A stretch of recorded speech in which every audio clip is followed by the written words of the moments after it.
오늘도 잘 오셨습니다. 오늘도 잘 오셔서 주님을 다 만나시고 소원하는 모든 소원들이 다 이루어지시고 오늘도 문제가 다 해결되어 가시는 여러분 되기를 주의 이름으로 축원합니다. 인생은 풍랑이 있는 바다를 항해서 하는 것과 같다 하는 말이 있습니다.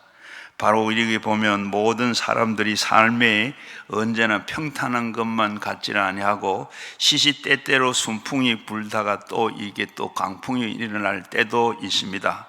성경에 보면 이런 풍랑에 대해서 여러 가지 이야기를 하고 있는데, 인생을 살아가다가 보면 이렇게 걸림돌이 되는 바다의 강 이야기를 이렇게 많이 하고 있어요. 바다와 강 얘기를 하고 있는데, 그 가운데는 보면 제일 먼저는 하나님께서 노아 시대에 이렇게 처음으로 인간을 심판하시는 비와 물로 인해서, 또 그리고 그 다음에는 니누에로 가라고 하는데 그저 하나님의 말씀에 말씀을 어기고 다시스로 도망가다가 참 죽을 뻔했던 이 요나에 대한 이야기도 있고, 그리고 이 출애굽한 이스라엘 백성들이 이 가나안 땅을 가는데 홍해가 가로막혀 가지고, 그리고 또 얘를 먹는 일, 그 다음엔 또 그 요단강이 넘실거리는 요단강이 이렇게 또 이 물이 된 얘를 먹이는 일, 그리고 그 다음에 예수님의 제자들이 바다 건너편으로 가다가 풍랑을 만나서 이렇게 했던 그런 일, 성경에 보면 이런 일들이 많이 기록이 되어 있어요. 오늘도 이 교회를 노아의 방주와 같다고 하는 말을 하고 있습니다. 세상이라는 이 바다의 이 죄로 인해서 풍랑이 몰아치는 이 바다를 유유히 떠나는 천국 항구까지 이렇게 우리를 싣고 그리고 가서 우리의 생명을 구원하는 이 구원의 방주가 바로 교회다. 그런 말도 있고, 하나님께서는 우리에게 이렇게 모든 죄수의 몸으로 배를 타고 가게 하시면서 그 과정을 상세하게 이렇게 기록해서 우리에게 보여주고 계신 것을 보게 됩니다. 오늘 이 본문 1 말씀에 보면 그 과정을 보면 우리에게 여러 가지 교훈을 주는데, 거기에 보면 복음이 이렇게 너무나도 소중하기 때문에 목숨을 걸고 죽을게까지 해야 할 것이다 하는 것을 이렇게 교훈으로 받을 수가 있고, 그리고 또 보면 복음은 땅끝까지 전하여 세상의 모든 사람들에게 복음을 듣게 해야 하는 하나님의 뜻이라는 것을 이렇게 또 교훈으로 받게 됩니다. 그리고 세상이 어렵고 신앙생활이 힘들지만은 복음을 믿는 그 믿음은 우리의 영원한 생명을 구원을 얻는데 너무 귀중하다 하는 것을 알게 됩니다. 바울은 오늘 읽은 말씀에 보면 미항에서, 그리고 거기에서 떠나서 베닉스로 가가지고, 그리고 그 여정에 이 유라굴라라고 하는 그 광풍을 만나서 배는 이 배에 있던 모든 짐을 다 바다에 버리고, 그리고 거기에 기구까지 이렇게 다 내던지고 마는 그런 일을 했는데도 결국 구원의 여망이 없었더라, 이렇게 하는 것을 보게 됩니다. 바울은 이렇게 목숨을 잃지 않고 다 구원을 받게 된다는 기쁜 소식을 듣게 되고, 그리고 하나님은 바울에 두려워하지 말아라, 그리고 그 다음 무슨 말을 하는가 하면 그 이어서 바로 그러므로 여러분들은 안심해라. 그렇게 풍랑 중에 있는 그들에게 열나흘이나 먹지도 못하고 자지도 못하고, 그리고 한 그들에게 이제는 안심해라 하는, 어떻게 이런 말씀을 할 수 있을까? 또 그런데 이 말 중심에 오늘도 바로 인생의 유라굴라 하는 이런 제목으로 말씀을 생각해 보려고 그럽니다. 바로 우리가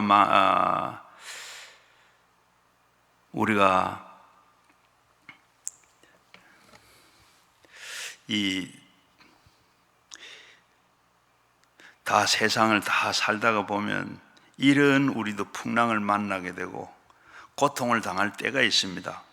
구원의 여망이 사라지는 절망적인 그런 순간을 만날 때가 있어요. 지금도 그런 가운데 있는 분도 계시리라 생각이 되는데, 사람들은 세상에 태어나서 살아가다가 보면 원하든 원치 않는 수많은 광풍을 만나게 돼요. 원하지도 않는 그런 강풍을 우리가 만나는데, 그 만나는 그 이름이 바로 인생의 유라굴로, 바로 이 유라굴로라고 하는 이 광풍을 미치지 않는 곳이 없습니다. 우리 인생을 사는데 다 미치지 않는 곳이 없어. 어느 때, 어느 시, 장소 가리지 아니하고, 시대 역사를 가리지 아니하고, 내 형편 생각하지 아니하고, 이렇게 우리가 발생한다는 것. 개인의 삶의 이 유라굴로도 강풍이 불기도 하고, 또 우리 가정에도, 우리 자녀들에게도, 기업에도, 사업에도, 또 이렇게 국가에도 이 사회의 유라굴로의 강풍이 불어닥칩니다. 일례로 우리가 생각해 보면, 우리가 건강하다 하는 사람이 어느 날 갑자기 쓰러져 버렸어요. 또 그리고 잘 나가던 기업이 이렇게 급기야는 부도가 나버리고 맙니다. 그래야 문을 닫아야 돼요. 이런 개인의 건강과 기업이나 사업장이나 또 우리는 이 국가적으로 지금 일본은 지금 태풍 때문에 3일째 산산이라는 그 태풍 때문에 모든 것이 다 하늘에도 땅에도 바다에 물속 바다에도 아무것도 할 수 없는 이런 바로 유로굴라가 오는 겁니다. 바로 이를 통해서 우리는 오늘 제가 알아보고 싶은 게 뭐냐 하면, 왜 이런 일이 있는가? 이런 일이 있을 때 우리는 어떻게 대처를 하고, 우리가 어떻게 이런 일을 막을 수 있고 떠내려가지 않고 살 수 있겠는가? 그게 관심입니다. 자, 그래서 첫 번째는 사도 바울의 로마행입니다. 바울은 지금 예루살렘에서 가서 복음을 전하다가 이 유대인들에게 붙잡혀 가지고 매를 죽도록 맞았습니다. 그리고 그 당시에 예루살렘에 주둔하고 있던 이 로마 군인들이 강제적으로 구출해 주었습니다.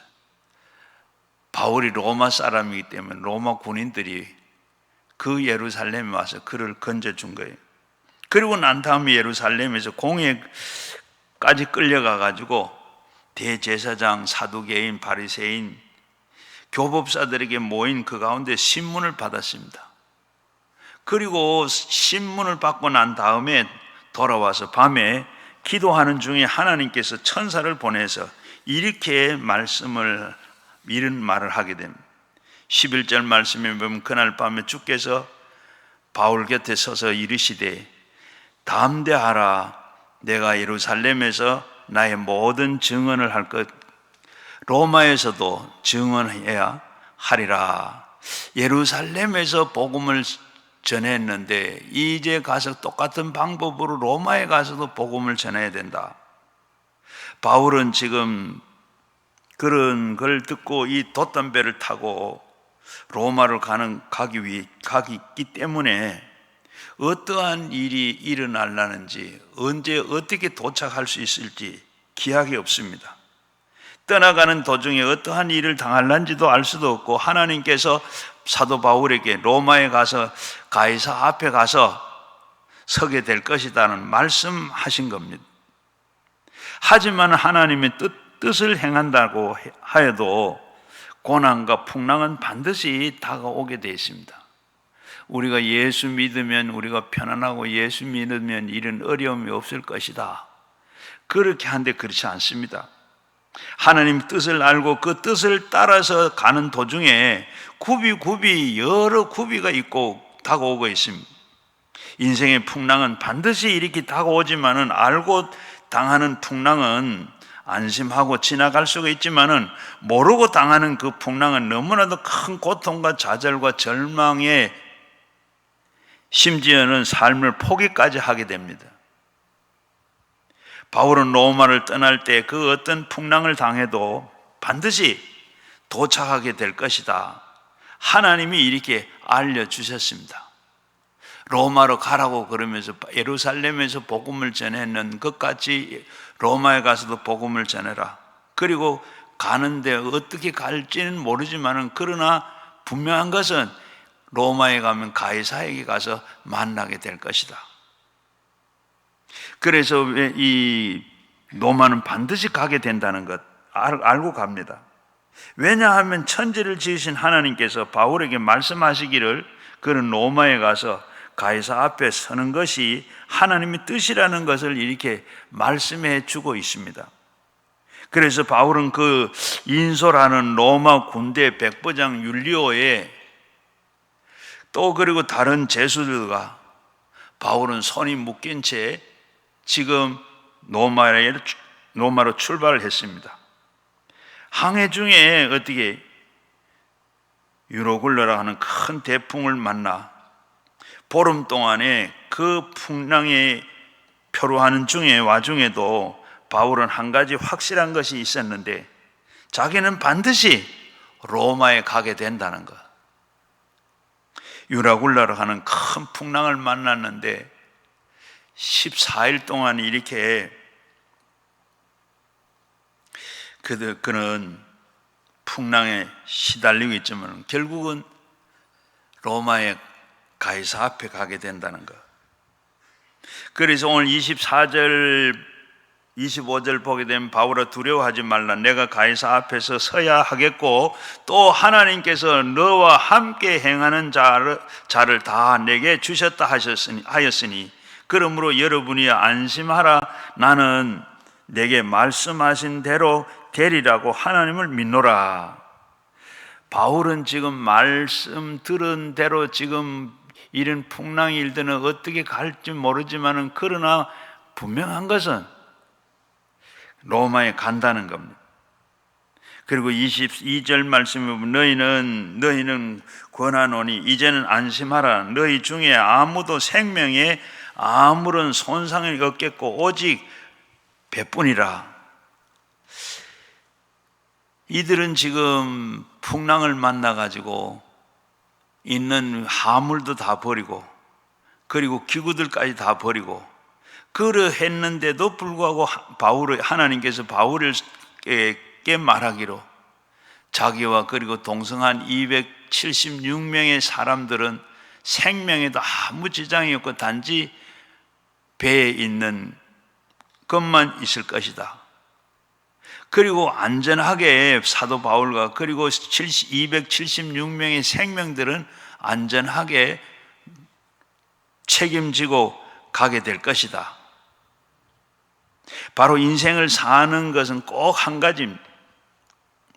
바로 삶을 출발하기 전에 미리 알고 출발하는 것과 그리고 하나님의 뜻을 알고 출발하면 가는 도중에 사나운 풍랑이 와도 안심할 수가 있고, 그러나 하나님의 뜻을 모르고 인생을 출발하면 우리가 다가오는 그 수많은 시험과 환난을 우리는 그로 인해서 파탄이 일어나고 말 수 있습니다.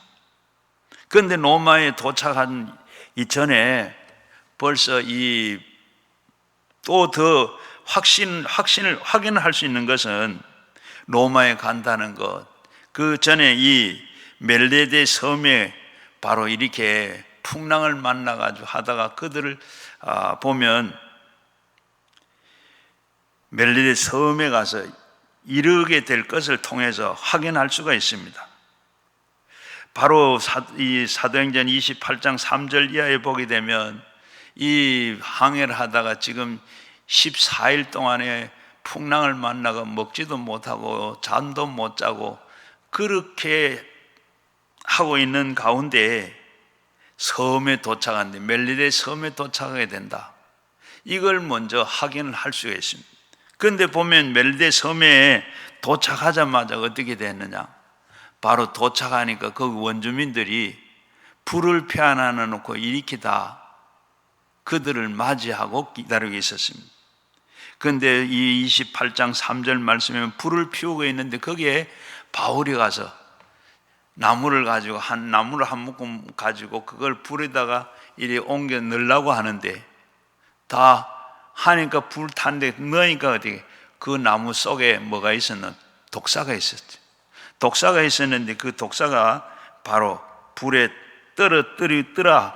3절 말씀 이렇게 바울은 나무 한 묶음을 거두어 가지고 불에 넣었더니 뜨거움으로 말미암아 독사가 나와서 손에 물고 있는지라.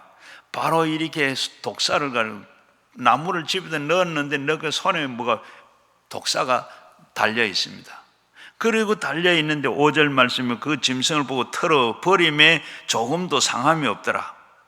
이렇게 바울은 지금 나무를 가지고 있는데 거기에 독사가 나무 속에 있다가 손을 물고 늘어졌어요. 나무는 불에 넣었는데 손에 독사가 붙어 있으니까 사람들이 보고 저 사람 참 이제 죽을 사람이다. 바다에서는 살았는데, 그리고 이 나와서 보니까 죽는 줄 알았는데 이제 죽을 거다. 그렇게 생각했는데 죽지 않았어요. 죽지 않아서 그들은 보고 바다에서는 살았으나 독사에게 물려서 이제 죽겠다. 그렇게 했는데 이 바울이 독사에서 물리는 것은 전혀 영향을 받지 않았습니다. 바울은 그저 불에 툴툴 털어버리고 가만히 있는데 이제 죽을 줄 알고 손이 뭐 붓고 그냥 아프고 뭐 이렇게 죽을 줄 알았는데 아무런 어떻게 할까? 그래서 어떻게 하냐? 바로 이 바울은 지금 그 바울에게는 참 엄청난 하나님의 말씀을 가지고 있었습니다. 마가복음 16장 17절 말씀에 예수님께서 말씀하신 대로 뱀을 집어올리면 독을 마실지라도 해를 받지 않는다. 독을 믿는 자는 또 독을 마셔도 해를 받지 않는다. 바울은 이 엄청난 이 말씀을 가지고 있습니다. 그 독사가 물려도 독이, 그래서 그 멜리데 섬에 있는 사람들이 바울을 보고 이 사람은 사람이지 사람이 아니라 신이다라고 했어요. 이렇게 그 말씀을 보면 하나님 함께 하시고 하는 걸 보고, 디모데후서 4장 17절에도 보면 주께서 내 곁에 서서 나와 힘을 주심으로 나로 말미암아 선포한 말씀이 온전히 전파되어 모든 이방인들이 듣게 하려 하심이라. 내가 사자의 입에서 건짐을 받았느니라. 주께서 나를 모든 악한 일에서 건지셨고 그의 또 그리고 천국에서 들어가도록 구원하시리니 그들에게 영광이 세세 무궁토록 있을지어다. 이와 같이 하나님의 뜻을 알면 어떠한 역경을 당하더라도 그것을 극복하여 나갈 수가 있는 겁니다. 그 믿음과 담력을 갖게 되는 겁니다. 그렇기 때문에 우리는 하나님의 뜻을 알고 인생을 사는 것이 성공적인 인생을 살 수 있다 하는 것을 말씀하고 있습니다. 그 성공의 요건이 뭐냐? 오늘 우리가 하나님을 온전히 알고 그리고 하나님의 뜻이 무엇인지를 알고 가는, 무엇을 하든지 그래하면 반드시 성공하게 되는 줄로 믿습니다. 바로 인도에 복음을 전하던 89세의 할아버지 선교사가 뇌출혈을 쓰러졌습니다. 그래서 이 할아버지가 쓰러졌는데 얼마나 침상에 누워가지고 몸을 움직이도 못하고 말도 못하고, 그러면서도 그는 흔들리지 않는 믿음을 가지고 있었어요. 믿음을 가지고 있으면서 그리고 그 자기를 돕는 간호사들을 보고 나를 보면 언제든지 바로 예수 이름으로 일어나 걸어라, 꼭 내게 말하달라고 그렇게 부탁을 했습니다. 그리고 그 간호사들이 그걸 보기만 하면 예수 이름으로 일어나 걸어라 그렇게 하면 아멘 아멘 하고 그렇게 했어요. 그런데도 낫지를 안 하고, 그래서 이 자기 본국은 미국으로 건너갑니다. 그리고 침상에서도 누워 있을 수도 없고 그리고 이 걷지도 못하고, 그러한 이 분이 바로 믿음을 가지고 있었어요. 나는 인도에서 복음을 전하라고 하나님께 부르셨기 때문에 죽더라도 내가 인도에 가서 죽지 미국에서는 죽지 않는다. 나는 기어코 그 중풍에서 일어나 하나님이 내 인생의 종지부를 찍을 때까지 나는 복음을 전한다. 이 선교사는 그 믿음 그걸 가지고 그러면서 이처럼 뜻을 확인했기 때문에 89세에 중풍이 들었는데도 그는 쓰러지지 아니하고 끝내 그는 그 중풍에서 극복을 해서 병과 싸워서 이기고 바로 인도로 다시 선교사로 가서 복음을 전했더라 그럽니다. 이 사람이 바로 누구냐면 인도의 성자라고 하는 스탠리 존스 목사입니다. 89세의 고령인데도 불구하고 그 어떻게 이런 중풍을 극복하고 다시 인도로 돌아가서 복음을 전할 수 있었을까? 그는 하나님의 뜻을 알았기 때문입니다. 아무리 나이가 많고 아무리 중풍이 심해도, 그리고 그 고통을 하나님께서 이길 수 있도록 하나님께서 힘 주시고 능력 주시고 살아나게 하실 것이다, 이 확신이 있었기 때문에 그는 그 운명을 극복할 수가 있었습니다. 넬 말이라고 하는 이 사람은 스탠리 존스에 대한 정기를 이렇게 썼습니다. 그는 하나님 앞에서 마침표가 찍으실 때까지 자신은 결코 심포를 찍지 않았다. 그는 고향 미국도 아니고 인도도 아니고 그 고향은 예수 그리스도다. 여러분, 스탠리 존스의 이 자신의 인도의 선교사로 보내신 하나님의 뜻을 알고 있었기 때문에 뇌출혈과 그리고 고령의 나이에도 그걸 극복하고 선교사를 끝까지 그 일을 할 수 있었더라는 겁니다. 여러분, 오늘도 우리가 또 그러면 두 번째는 요셉이 애굽행을 간 것과 보면 그것도 같습니다. 구약 시대의 요셉은 바로 애굽으로 갔습니다. 애굽을 갔는데 이 요셉에게는 두 개의 꿈이 하나님께서 꿈으로 보여주었습니다. 먼저 두 개의 꿈이 어떤 꿈이죠? 먼저는 자기가 바로 이 곡식단을 가지고 자기를 곡식단을 세워놓고 11개의 단이 자기를 보고 이렇게 절을 하더라. 또 그리고 하나는 어떻게 해요? 별인데, 그리고 자기가 있는데 11별이 자기를 보고 이렇게 절하더라 하는 그런 꿈을 하나님께서 보여주었습니다. 하나님이 미리 그의 마음속에 꿈을 심어준 거예요. 요셉은 앞으로 고된 시련과 고난이 당한 일이 있어도 인생길을 살아갈 때 하나님은 결국 이렇게 결과는 꿈을 심어준 것. 바로 바울이 로마로 갈 때 하나님의 뜻인 줄 알고 로마에 갔고, 그리고 요셉도 마찬가지로 형들이 자기에게 엎드려 절할 것이라는 걸 알고 인생을 출발했습니다. 요셉은 형들을 버림받았으나 마음속에는 늘 그 마음속에는 희망의 꿈을 갖고 있었습니다. 형님들이 언젠가는 나를 보고 절을 할 것이다, 그때가 올 거다는 이 꿈을 가지고, 그리고 하나님의 길을 알지 못하는 크고 비밀한 길입니다. 그런데 하나님은 그 길을 바로 미래에 자세히 보여주었지 않았습니까? 히브리서 10장 38절에 보면 나의 의인은 믿음으로 말미암아 살리라, 또는 내 뒤로 물러가면 내 마음에 그 기쁨을 기뻐하지 아니하느니라. 나의 의인은 믿음으로 사는 것이지 무엇을 알게 된 다음에 그것을 가는 것이 아니라는 말씀입니다. 믿음으로 가는 것. 의인은 믿음으로 사는 길. 요셉은 형들과 그들에게 배반하고 구덩이에 넣었을 때도 마음속에는 꿈을 잃지를 않았습니다. 요셉은 자기 형들이 자기를 그냥 죽이려고 구덩이에 넣었습니다. 또 그리고 죽이려고 하다가 그들을 또 애굽으로 팔아버렸습니다. 그런데도 이 육신은 비록 구덩이에 빠져서 팔려가고 있어도 좌절하거나 절망에 처하지를 않았습니다. 왜? 하나님께서는 내게 꿈을 보여주신 그 일은 반드시 실현될 것이다, 그 믿음이 있었습니다.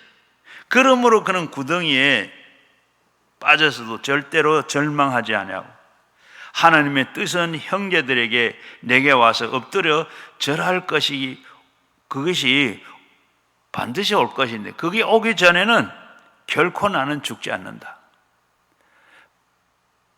사명이 있는 자는 죽지 않는다고 했는데, 바로 요셉은 자기 형들이 절하는 것을 보고 언젠가는 자기 형들이 절할 때가 올 것이다, 지금 내가 비록 구덩이에 빠지고 애굽으로 팔려간다 할지라도 형들은 나에게 언젠가 와서 절할 때가 있다.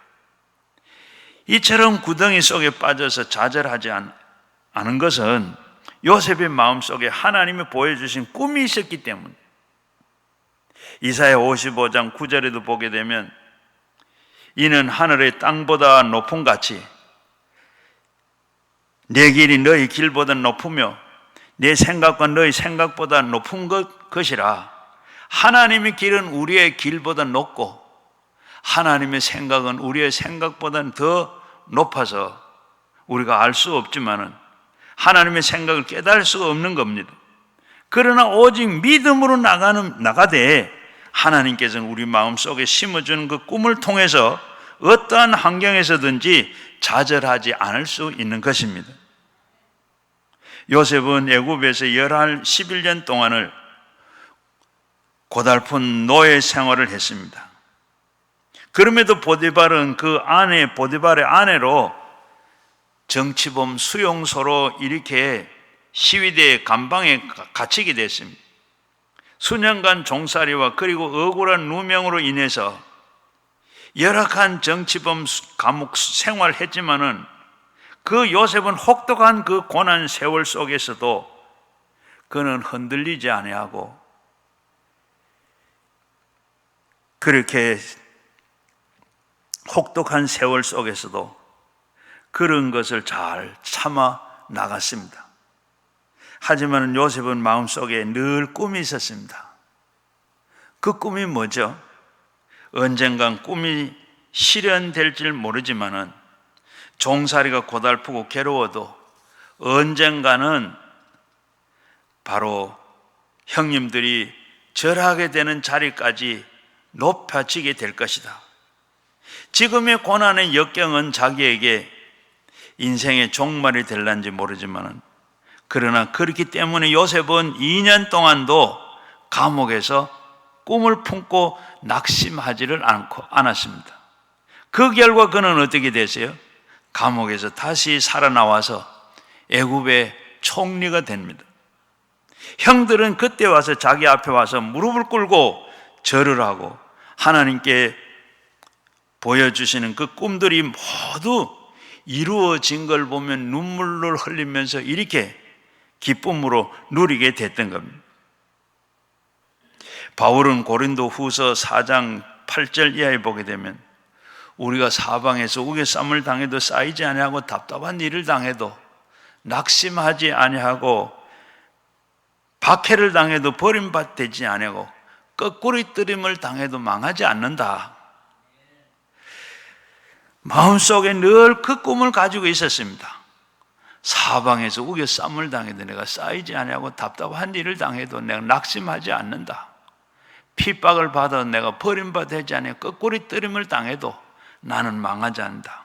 왜?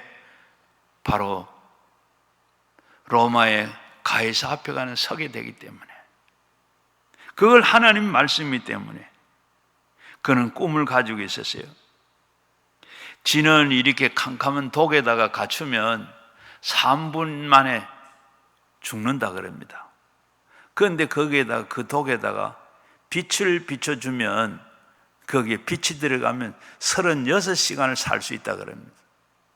과학자들이 실험을 하기로 이렇게 쥐가 죽는 것은 체력 때문에 죽는 것이 아니라 절망하기 때문에 그렇다 그럽니다. 사람도 마찬가지입니다. 어둠의 빛이 비추듯이 하나님이 함께 하심을 믿고 그리고 그런 분을 인도해 주실 걸 믿고 캄캄한 독에 있는 곳에서 희망을 가지고 살아갈 수가 있는 것과 같습니다. 그러면 우리가 이 유라굴로의 폭풍을 어떻게 잠재울 수 있을까? 유라굴로의 폭풍을 잠재기 어떻게 하면 잠을 재면 어떻게 하면 우리에게 다가오는 여러 모양의 이 유라굴로를 우리가 잠재우고 거기서 빠져 죽지 않고 살아갈 수 있을까? 제일 먼저 우리가 해야 할 것은 어려움을 당할 때 왜 이 어려움을 당하게 됐는가? 이런 일이 내게 왜 왔는가? 우리는 보면 어떻게 이런 일이 내게 있을 수 있습니까? 고난이 오고 계속 우리에게 고난이 오면 이런 일이 내게 어떻게 있는가? 우리는 그런 이야기 참 보면 이 책에나 있는 일이 어찌 내게도 있습니까? 이렇게 말을 하는 사람들도 있는데 먼저 우리는 이런 유라굴로가 오면 이게 왜 이렇게 생겼는가? 우리는 먼저 생각해 봐야 된다는 겁니다. 아담과 하와가 왜 에덴 동산에 쫓겨나고 이 어려움을 당했습니까? 탐욕 때문입니다. 자기 분수와 분수를 알고 분수대로 살아야 됩니다. 사람이면 사람으로 살아야 되는데 사람이 마귀가 와서 선악과를 따먹으면 눈이 밝아져서 하나님과 같이 된다. 그 말에 유혹이 되어가지고 실과를 먹은 것 때문에 에덴 동산에서 반역죄로 그리고 버림받고 쫓겨났습니다. 탐욕이 원인입니다. 자, 탐욕이 원인이라. 야고보서 1장 5절 15절 말씀에 욕심이 잉태한 즉 죄를 낳고 죄가 장성한 즉 사망을 낳는다고 했습니다. 인간은 원래부터 타락한 마음에 탐욕을 가지고 있습니다. 누구나 다 이 인간의 탐욕을 사람에 따라서는 좀 차이가 있겠지만 이 탐욕을 다 가지고 있어요. 보통 사람이나 또 저도 다 탐욕이 있습니다. 자, 먼저는 우리가 보면 우리가 신고 있는 신발 한 컬이면 우리가 신고 다니는데 아무 문제 없이 신고 다닙니다. 그런데 누가 신고 있는 걸 보고 다른 사람 보고 그게 신발이 좋아 보여. 그러면 그 신발로 어디 사죠. 또 그 신발 사다가 보면 좀 불편하든지 아니면 불편하든 멀쩡한 신발인데도 유행 지났다고 또 그냥 안 신어. 그래 가지고 한 신발들이 여러분 신발장에 어떠세요? 신발장에 꽉 찼. 신발장에 꽉 찼는 거 그걸 보고 전에 신던 거 내가 끄집어내 신기 싫고 또 버리려고 그러면 아깝고 누가 주려고 줄 수도 없고 그래서 이렇게 신발장에 신발은 꽉 차고 여러분이 입는 여성분들이 옷은 어떠세요? 옷도 다 마찬가지 생각합니다. 자, 좋다고 사시는데 아마 몇 년을 입어도 그냥 입을 수 있는 옷인데 옆에서 보니까 또 누가 입고 있는 게 그게 좋아. 그래서 그거 샀어요. 또 유행 지났다고 그것은 벗어놓고 또 그리고 그 다음 그래서 여러분 싸놓은 것이 옷이 어때요? 옷장에 가면 옷장에 그런 옷들로 꽉 찼잖아요. 이게 다 우리 욕심 때문에. 그렇다고 해서 전에 걸어놓은 옷 다시 입어보면 뭔가 또 그래 버릴 수도 없고 누구 줄 수도 없고 이래가지고 옷장도 꽉 차고. 여러분 뭐 그것뿐입니까? 우리가 사는 집도 그래요. 점점 20평에 30평에 30평에 40평에 50평으로 그렇게 점점 이렇게 욕심은 한번 시작하면 끝이 없습니다. 욕심을 챙기니까 그냥 스트레스를 걸리고 그리고 또 우리는 불만스럽고 불행의 짝이 됩니다. 옛날에 욕심은 끝이 없어요. 옛날에 도둑질한 세 사람이 이제는 세 사람이 됐다고 이제 수련장에 수련을 하려고 지금 이제 세 사람 되게 살겠다고 세 사람이 손을 잡고 좋다고 가다가 보니까 길거리에 보자기 하나 있어요. 보자기가 뭐가 하나 쌓여있는데 그걸 보니까 풀어서 보니까 거기에 큰 금덩어리가 하나 들어있습니다. 그 세 사람이 아이고 이거 금덩어리라 그러면서 우리 나눠 가지자 그러면서 가지고 갑니다. 가다가 배를 탔어요. 배를 타고 가다가 한 사람은 물에다가 밀어 떨었어요. 그래가 둘이가 저놈 죽었다. 이제 하고 좋다. 우리 둘이 나눴으면 좋다. 하고 갔어. 이제 강을 건너고 이제 들판을 한참 가다가 보니까 배도 고프고 저 건너편에 보니까 불빛이 보여. 그래서 저기 가서 내가 먹을 것을 좀 얻어가 올 테니 너희는 여기서 있어라 하고 먹을 것을 구하러 갔습니다. 그런데 혼자 남은 사람이 그리고 이 물병에다가 약을 넣습니다. 약을 넣고 와서 이제 이 물을 마시면, 식사를 하다 먹는 거 먹다가 물을 마시면 죽으라고 약을 넣었어요. 그리고 약을 넣고 음식을 구하러 간 이 사람은 얼마 있다 왔는데 음식은 구하지 아니하고 부엌에 있는 칼을 가져왔어요. 그걸 가지고 푹 찔렀어요. 죽어버렸어요. 이제 참 내가 이게 전부 내 거다. 금덩어리 이제 내가 참 편하게 잘 살겠다. 하고 목이 말라가지고 병이 있는 물을 마셨어요. 쾌 하고 죽었어요. 바로 욕심은 이렇습니다. 욕심이 잉태한 즉 죄를 낳고 죄가 장성한 즉 사망을 낳느니라. 욕심 때문에 세 사람 다 죽고 금덩어리는 그대로 어떻게 돼? 들에 남아 있었습니다. 인간의 욕심은 끝이 없어요. 결국은 끝이 없는 욕심은 사람의 스트레스를 받게 만들고 불만은 끈을 가지게 되고 불행을 하게 갖다 주는 겁니다. 사람들은 언제나 비교가 가난으로 불행을 만들게 줍니다. 실제로 가난한 사람들에게는 불행을 느끼지 않습니다. 가만히 보니까 제가 여러 나라 좀 댕기다 봤는데, 댕기다 보니까 저 공산당, 공산주의, 북한으로부터 북한으로, 그리고 저 중국으로, 이 러시아로, 몽골로, 저 넘어가서 체코로, 그리고 폴란드, 이렇게 공산주의 저 가니까 전부 나라들이 웃는 게 없어요. 얼굴이 다 어둡고. 또 그러면 공통적인 것은 부자들은 이리 잘 웃지를 않아요. 왜? 거기에는 또 이유가 있습니다. 거기에는 어떻게 하면 좀 더 많이 가질까? 돈 좀 잘 벌까? 어떻게 잘 살까? 여기 애쓰다가 보니까 받은 스트레스 이렇게 하다가 보면 그 얼굴이 밝지를 못하고, 그리고 이 웃음이 없습니다. 인도나 방글라데시 아니면 저 아프리카 사람들을 다 만나보니까 그 사람들은 어때요? 잘 웃어요. 이제 아예 가질 것도 없고 경쟁할 때도 없고 이제 완전히 포기하고, 그러니까 늘 너틀 웃음으로, 배짱 좋게 너틀 웃음으로 웃는 것 봤습니다. 그래서 사실은 거기에는 기대가 크면 클수록 실망이 크고, 그리고 꼭 필요한 것 이외에는 더 바라는 것이 없어요. 히브리서 13장 3절 말씀, 5절 말씀에 돈을 사랑하지 말고 있는 바를 족한 줄로 알아라. 우리가 가정 있는 것에 족한 줄로 알면 행복한데 우리는 그게 되나요?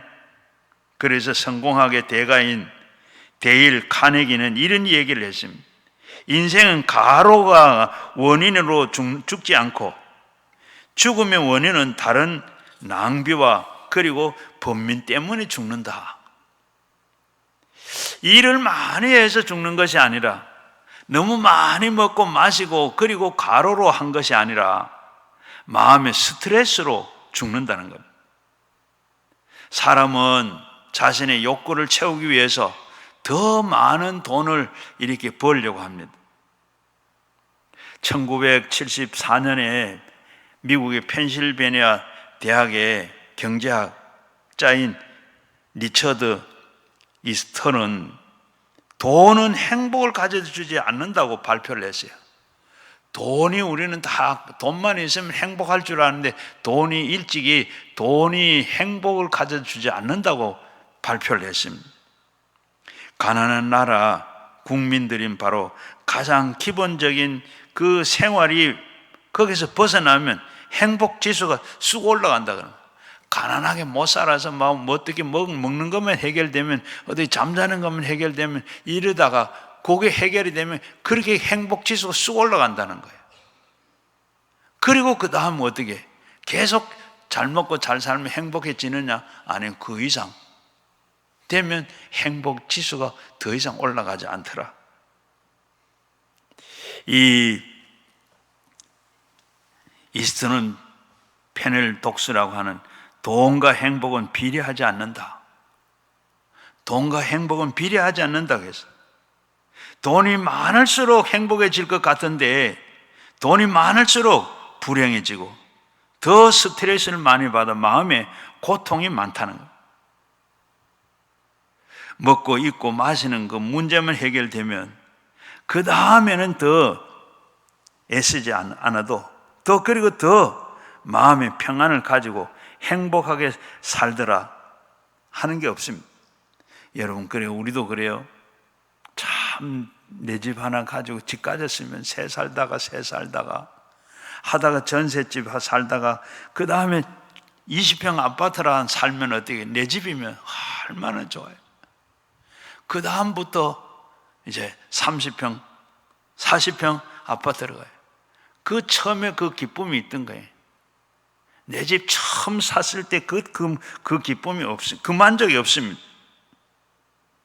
사람은 현재 상태에서 만족하지를 못하고 욕심을 내면 낼수록 마음에 불만해지게만 행복해지고 스트레스를 더 걸리게 되고 받게 되는 겁니다. 오늘 세계를 휩쓰는 이 경제적인 유라굴로 세계적으로 이렇게 지금 경제가 이렇게 참 불경기가 끝이 없이 지금, 그런데 어떻게 하면 이 유로굴로 풍랑을 견딜 수 있을까? 바울이 탄 그 풍랑을 만난 14일째 될 때 해가, 달이, 별이 보이지 않는 캄캄한 그런 아무것도 알 수 없는 풍랑 속에 뒹굴기만 하는, 그렇게 14일 동안 살았어요. 그동안에 바울은 뭘 했을까요? 성경에는 없어요. 성경에는 없는데 바울과 그 제자들은 결사적으로 이때에 기도했을 것입니다. 바로 14일 동안 첫날 배를 타고 잘 갔는데 그 다음 날부터 풍랑이 불어서 어떻게 배에 있는 화물을 다 바다에 던졌어요. 그 다음에 또 셋째 날은 기구들을 다 버렸어요. 그런데 버릴 거 다 버리는데도 더 이상 얼마나 풍랑이신지 배가 흔들리는지 선질 수가 없어. 그래서 그런 가운데 바울과 그 제자들은 뭘 했겠어요? 바울은 그때 하나님 앞에 완전 죽기 살기로 기도했을 거라 생각합니다. 바울이 어떤 사람입니까?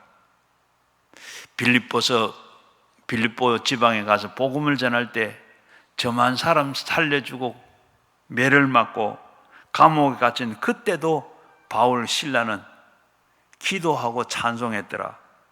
그래서 옥문이 열리고 그런 경험이 있는 바울이 그런데 가만히 있었겠어요? 하나님 앞에 참 기도했으리라 생각합니다. 또 그리고 그들을 전도하려고 꼬마 기도도 하고 하나님 애썼을 것. 그래서 전도에서 모든 사람들이 결사적으로 기도하는 것은 성경의 276명이 다 바울에게 주었더라. 그냥 주었겠어요?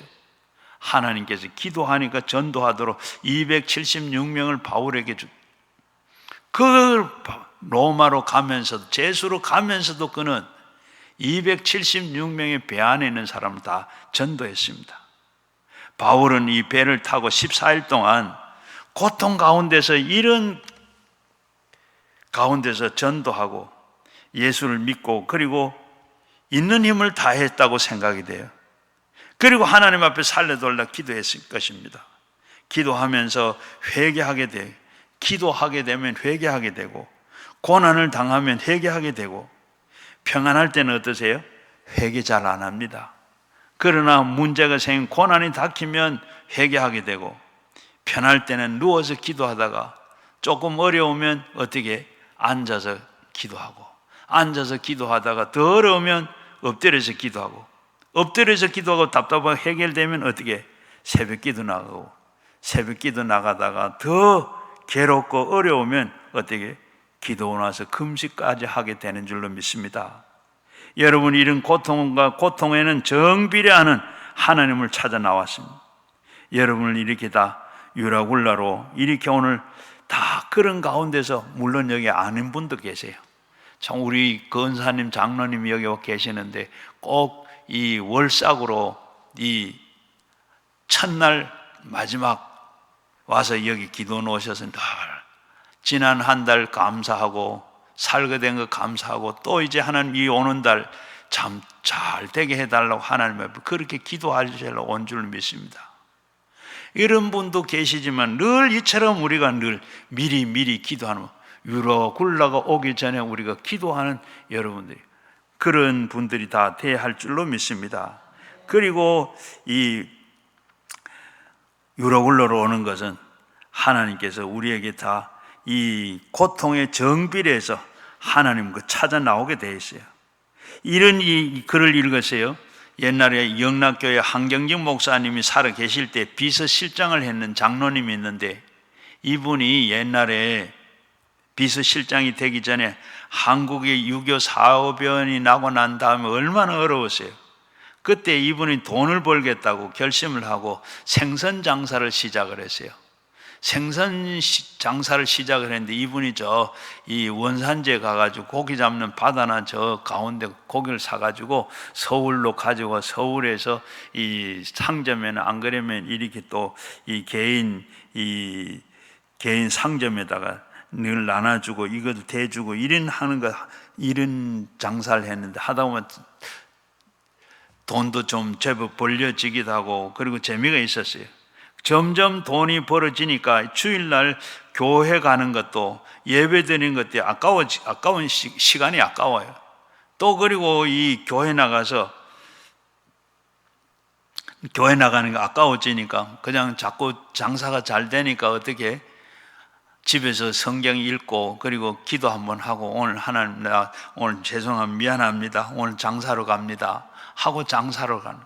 그리고 이 또 장사가 되니까 11조가 점점 많아지니까 이게 아까워져요.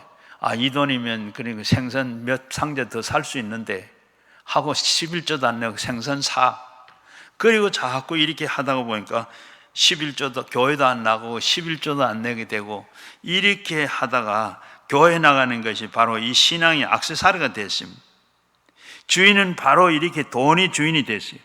돈의 노예가 됐습니다. 그런데 한 번은 생선을 사가지고 싣고 나오다가 그만 풍랑을 만나게 됐어요. 풍랑을 만났는데 얼마나 이 풍랑이 센지 막 배가 곧 뒤집혀질 것 같아요. 안 있으면 이 물건을 지절로 다 쏟아버릴 것 같기도 하고, 자기도 안 그러면 물에 빠져 죽을 것 같기도 하고, 하나님 앞에 납작 엎드려가지고 배바닥에 엎드려서 하나님 앞에 죽기 살기를 기도했어요. 하나님 이때까지 이제는 생선도 다 쏟아 버려야 되겠습니다. 돈도 다 쏟아야 되겠습니다. 나까지 완전히 쏟아 버릴 것 같습니다. 하나님 살려주세요. 이제는 돈도 다 쏟아 버리고, 이제는 하나님이 살려주기만 하면 정말로 이제 옳게 믿고 살겠습니다. 하나님 앞에 그렇게 막 통곡하며 기도를 했더니, 그동안엔 잘못했던 걸 회개도 하고 이렇게 기도를 했더니 그냥 풍랑이 잔잔해지더랍니다. 잔잔해져가지고 이제는 그 길로 나와가지고 이제는 생선 장사 하지를 안 하고 교회 나가서 열심히 장로가 됐어요. 신앙생활 장로가 되고, 그 다음에 이 한경직 목사님 비서실장까지 됐다 그럽니다. 아마 풍랑을 만나지 않았더라면 지금까지도 그분은 생선 장사 했을런지도 몰라요. 풍랑을 만났기 때문에 변화가 된 겁니다. 그러므로 이 유라굴로는 풍랑을 만난 이 사건은 가장 중요한 것은 회개하고 기도하는 겁니다. 오늘 여러분도 마찬가지로 사업에 유라굴라가 왔든지, 건강에 유라굴라가 왔든지, 아니면 자녀들이 지금 유라굴라를 만났든지, 여러분 지금 우리 사업도 가정에 여러 가지 온 것, 이것 다 이 원인이 있어. 하나님 돌아보시고 회개하시고 하나님 앞에 기도할 때 하나님께서 바르게 세워주는 줄로 믿습니다. 그렇게 하니까 어떻게 돼? 21절에 보니까 여러 사람들이 오래 먹지도 못했음에 바울을 그 가운데 서서 말하되 여러분이여 내 말을 듣고 그레데에서 떠나지 아니하여 그 타격을 손상을 면하시리라 좋았을 뻔했는데, 유라굴라 원래 이 그레데에서 바울이 지금 여기에 우리가 가면 풍랑이 일어나서 많은 배와 그리고 이 우리 생명에도 손실이 있을 것인데 여기에서 먹고 그리고 봄이 되거든 우리가 미항으로 갑시다.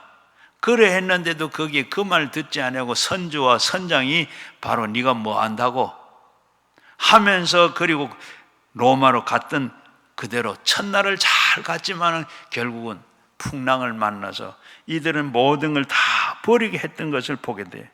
여러분, 이와 같이 우리는 그러면서 이 바울은 뭐라고 그렇게 말하고 뭐라고 말합니까? 그러면서 우리는 또 우리가 교회도 보면 교회도 이 고난이 없어야 되고 우리도 고난이 없어야 되는데 고난이 없으면 좋은데 고난이 있는 것은 하나님께서는 우리에게 이 고난을 통해서 교회도 이 고난을 통해서 또 이것을 통해서 하나님께서 우리를 다 하나님께서 더 안 좋은 것 같지만은 그러나 고난을 통해서 하나님께서 그 고난을 이길 수 있는 것은 결사적으로 회개하고 기도하고 하나님 새 사람 만들기 위해 새롭게 하기 위해 하나님께 더 좋은 것은 좋은 것 되게 하기 위해서 하나님이 하신 줄로 우리는 믿어야 돼요.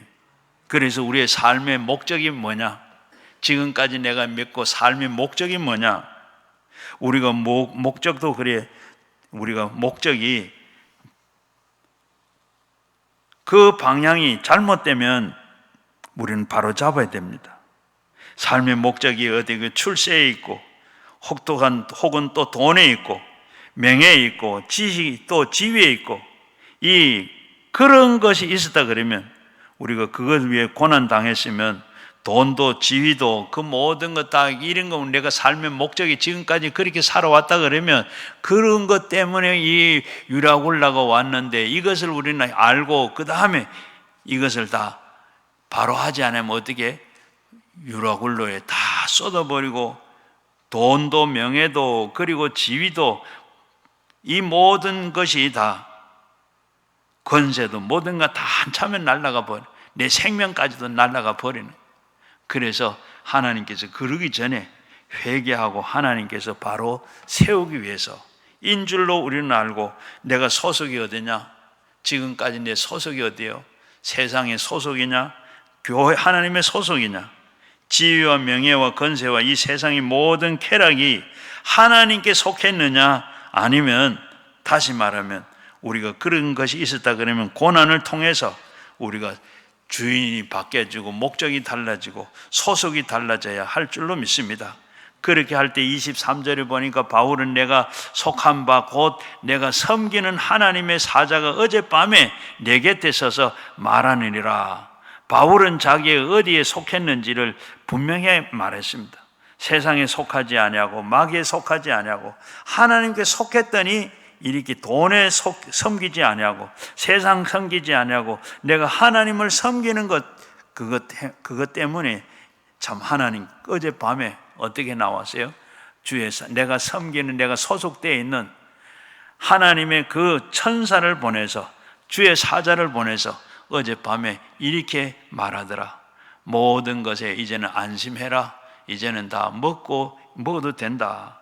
이렇게 안심은 당신의 소속이 어디고 하나님께 당신에게서 어디에 속했느냐 그걸 보시고 모든 것을 다 이제 불안해서 다 공포해서 좌절해서 절망해서 떨어지게 만드는 것을 우리가 보게 됩니다.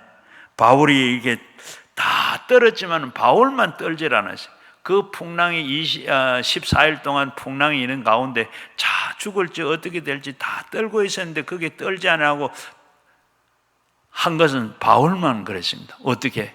바울은 두려워하지만 천사가 사자가 나타나 두려워하지 말고 그리고 너희 보면 이제는 안심해라. 그리고 분명한 것은 이제 그런 가운데 있어도 반드시 그 과정을 지나고 나면 유라굴라를 지나고 나면 반드시 로마에 가게 된다. 가해사 앞에 선다는 것을 애초에 하나님께서 다 보여주셨기 때문에 그 가는 길을 가기 때문에 두려워하지도 안 하고 떨지도 안 하고 그렇게 당당하게 갈 수 있었던 것. 여러분, 우리도 하나님께 소속되고 하나님을 바라보고 바른 신앙을 주께만 바라보고 가시면 이 세상 살면 두려워하지도 않고 불안하지도 않고 늘 바르게 살아갈 수 있는 줄로 믿습니다. 그래서 오늘도 우울증 걸린 사람도 있고 또 불면증에 걸린 사람도 있고 여러 가지 육신에 병든 사람도 있는데 이렇게 다 성경은 뭐라고 해요? 두려워하지 마라, 담대하라, 굳세하라, 내가 너와 함께 함이라, 놀라지 말라, 내가 너와 함께 하신다. 함께 하신 사람은 이런 일이 없어져요. 그리고 이 빌립보서 4장 9절에도 아무것도 염려하지 말라, 하나님 앞에 기도와 간구로 하나님께 감사함을 아뢰면 하나님께서 너를 도우신다. 그리고 이 바울에게도 말하기로 너는 우리가 사방에서 우겨쌈을 당해도 쌓이지 아니하고 답답한 일을 당해도 낙심하지 않는다. 핍박을 받아도 버림받지 않은 거꾸리 떨음을 당해도 당하지 않는다. 망하지 않는다. 예수 그리스도 우리가 함께 하시고 우리를 살려주시기 때문에 환난 날에 환난이나 공고나 적신에는 기근이나 죽음이나 칼이라 이 모든 것이 다 우리를 사랑하는 이로 말미암아 넉넉히 이기리라. 우리는 이린 어떤 유라굴라가 우리에게 찾아온다 할지라도 우리 주님이 함께 하시면 우리가 그 어떤 유라굴라가 오더라도 걱정 없이 이기게 되는 줄로 믿습니다. 그리고 22절에 보면 내가 너에게 권하노니 이제는 안심하라. 내가 너는 생명에 아무런 손상이 없게 되고 배만 있을 것이다. 24절 이하에 보면 바울은 두려워하지 마라, 내가 가이사에게 앞에 서야 하겠고 또 하나님께서는 너와 함께 향하는 자들을 다 내게 주셨다. 그러므로 여러분이여 안심하라. 내가 말씀하신 그대로 다 되리라 한 줄로 내가 믿는다. 이렇게 그들에게 다 불안해서 떨고 있는데 바울은 당당하게 이렇게 말할 수 있었던 것은 어떻게? 하나님이 함께 하셨기 때문에. 여러분, 누구든지 그리스도 안에 있으면 새로운 피조물이라 이전 것은 지나간 갔으니 보라 새 것이 되었다. 여러분, 우리는 지금까지는 술준뱅이도 괜찮고 그리고 희망이 없이 그리고 아편쟁이도 그런데 희망이 없고 어떤 삶을 살았든 간에 방탕하고 그리고 희망이 없는 그런 삶을 살았지만은 그러나 이제는 그게 아니라 하나님을 바로 믿고 우리가 예수님께서 십자가 위에서 우리의 모든 것을 다 해결하신 분이기 때문에 그분 믿으면 그분이 우리와 함께 하시면 우리가 다 그분이 이겨놓은 것이기 때문에 우리는 반드시 그분 믿고 나가면 이기고 살게 되는 줄로 믿습니다. 병도 사람들에게 참 우리 하나님 함께 할 때 어떤 병이든지 그것도 다 고쳐줄 줄로 믿습니다. 그래서 절망하지 말고 요즘 보면 많은 사람들이 이렇게 자살을 하는 경우들을 많이 보게 되는데 자살하는 사람 하나님을 만나고 하나님을 알면 자살하지 않습니다. 왜? 하나님이 늘 함께 하시기 때문에. 참 주님께서는 우리 목전에서 늘 계시고 그분은 우리에게 사명 음침한 골짜기를 가더라도 그분이 우리가 지팡이가 되고 막대기로 우리를 안위해 주시기 때문에 우리는 절대로 그렇게 자살할 게 못 됩니다. 하나님이 같이 하시면 자살하지 않게 돼요. 조영기 목사님의 간증인데 간증을 보니까 이런 얘기가 있어요. 78세 된 할머니가 늘 대변을 보면 막 피를 많이 흘려요. 그러니까 피를 많이 흘리는데 이 자녀들이 그걸 보면 놀랄까 봐 싶어가지고 그냥 모른 척하고 그냥 표도 안 내고 그리고 그냥 한다. 어느 날 시집가는 따님이 와가지고 그걸 어떻게 보고 알게 됐어요. 그러니까 보니까 피를 너무 많이 흘리는 거예요. 그래서 자기 친정 오라버니들하고 병원을 모시고 갔어요. 병원을 모시고 검사를 했더니 이 항문에 종양이 생겨가지고 3기 이제 판명이 났어요. 이제는 그리고 수술도 못한다. 연세도 많고 수술해도 올해 3개월 이상 못 산다 그래요. 너무 크고 그래가지고 어떻게 할 수도 없고, 또 암이라 그러면 암환기라 그러면 할머니가 또 실망할까봐, 낙심할까봐. 그래서 이 따님이 그냥 교회 나가서 교회 그냥 하나님 은혜를 받자 하고 교회를 모시고 왔는데, 교회 가서 목사님이 설교를 쭉 다 하시고 난 다음에 헌금을 하고 난 다음에 다시 들어갔는데, 헌금하고 난 다음에 나와가지고 오늘 그런 얘기 하더라. 오늘 여기 우리 예배 중에 항문에 이 혹이 있는 분 혹이 나섰다고. 그렇게 이해가니까 이 아멘을 소리도 못하고 그냥 엄마한테 딸이, 아이고 어머니 오늘 우리 저 목사님이 항문에 혹이 있는 분, 종기 있는 분 나섰다 그러는데 엄마 나섰어요. 그러니까 이 할머니가 좋아서, 그래 할렐루야 하면서 할머니가 그렇게 좋아했더랍니다. 그리고 난 다음에 할머니가 너무 좋아하고 그래가지고 병원을 가봤더니 완전히 여러 종양이 막 여러 개가 있어가지고 너무 커서 수술도 할 수가 없었는데 이게 완전히 조금으로 들었더래요. 그리고 의사가 보고 이거는 수술할 수 있다 그러면서 수술해가지고, 그리고 할머니가 건강해졌더랍니다. 하나님께서는 이렇게 말씀을 통해서 하나님께서 이렇게 하시는 거예요. 할 수 있거든요. 그래서 우리는 어떤 일을 만나도 좌절할 게 없어요. 절망하지 말고 하나님 앞에 모든 거 나오면, 하나님을 만나면 하나님께서 해결해 주는 줄로 믿습니다. 할 수 있거든요. 무슨 말이냐, 믿는 자는 능치 못할 일 없다. 하나님은, 사람은 할 수 없어도 하나님은 할 수 있어요. 그러니까 병이든지 우리의 모든 인생의 여러 가지 문제, 유라굴라를 우리가 만났는데, 거기에 우리는 절망하지 말고 그것만 보지 말고 하나님을 바라보시면 하나님께서 할 수 있는 줄로 믿습니다.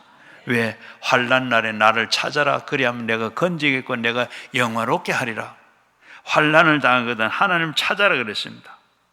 그리고 하나님 앞에 찾아 나갈 때 바울에게 그렇게 말했어요. 사망아, 너를 이기는 것이 어디 있느냐? 사망아, 너를 쏘는 것이 어디 있느냐? 그렇게 외쳤더니 주님이 죽었으나 사흘 만에 예수님께서는 부활하셨습니다. 나는 부활이요 생명이니 나로 말미암 정권은 죽어도 살겠고 살아서 믿는 자는 영원히 죽지 않는다. 여러분, 우리는 영원히 죽지 않는 사람입니다. 여러분, 오늘도 우리가 참 육은 몸은 죽어도 우리의 영은 죽지 않아요. 오늘도 그 믿음 가지고 천국을 바라보시면서 절대로 희망을 가지시고 절망하지 말고, 어떤 것을 만났든지 여러분 절망하지 말고 하나님, 열나흘 동안 바로 살 여망이 없더라. 그리고 이런 그런 가운데서 바울이 꿇어 엎드려 하나님 앞에 아마 기도했더니, 죽기 살기로 기도했더니, 하나님 살려달라고 기도했더니 하나님께서는 자기는 분명히 살아갈 걸 믿고 가는 걸 믿으면서도 하나님 앞에 기도했어요. 그렇게 기도했더니 33절 이하에 뭐라 그랬어요? 날이 새어 가매 바울이 여러 사람들에게 음식을 먹기로 권하여 이르되, 너희가 기다리며 먹지도 못하고 줄인 것을 오늘날까지 열나흘인즉 음식 먹기를 권하노니 이는 너희가 구원을 위하는 것이라. 너희 중에 머리카락 하나도 잃은 자가 없으리라 하고, 그리고 떡을 가져다가 모든 사람 앞에서 하나님께 축사하고 떼어 먹기 시작하매 그들도 다 안심하고 먹으니 그랬습니다. 여러분, 우리가 먹어야 돼요. 하나님 앞에 우리가 어떤 시험 환난이 오더라도, 여러분, 때가 못 먹을 때가 있지만은, 그러나 그 몸 환난을 당해서 우리가 그럴 때 또 괴로움을 당해서 먹지도 아니하고 마시지도 아니하고 잠도 안 자고 이렇게 뛰면 안 돼요. 그럴 때 우리가 차분하게 정말로 주님 바라보고 기도하고 바라보고 나가야 먹어야 돼요. 그렇게 하지 않으면 어떻게 시험 들게 되고 마귀가 찾아오게 돼요. 그래서 우리는 늘 이 유라굴라 풍랑을 만나서 큰 재앙이 오거든, 여러분, 절대로 우리는 잘 대처만 하게 되면, 그걸 가도 두려워하고 어떻게 할까, 우리가 할 게 아니에요. 걱정 근심하고 할 게 아니라 하나님의 그걸 잘 대처하면 그것이 전화위복이 되기도 하고 하나님께서 그거 축복으로 변화되게 하는 줄로 믿습니다. 그래서 우리는 쓸데없는 것에 우리는 배를 던져버리고, 그리고 이 화로 그렇게 했던 것처럼 우리가 가진 것, 잘못된 것 오늘 다 버리고, 그리고 하나님만 바라보고 믿음으로 나가서 여러분 모든 것을 얻고 가는 여러분 되시기를 주의 이름으로 축원합니다. 기도하겠습니다.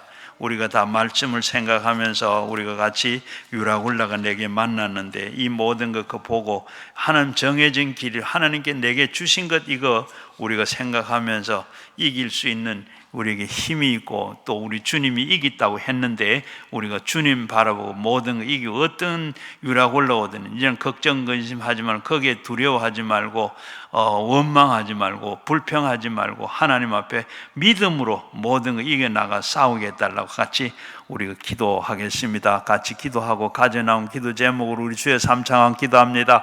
주여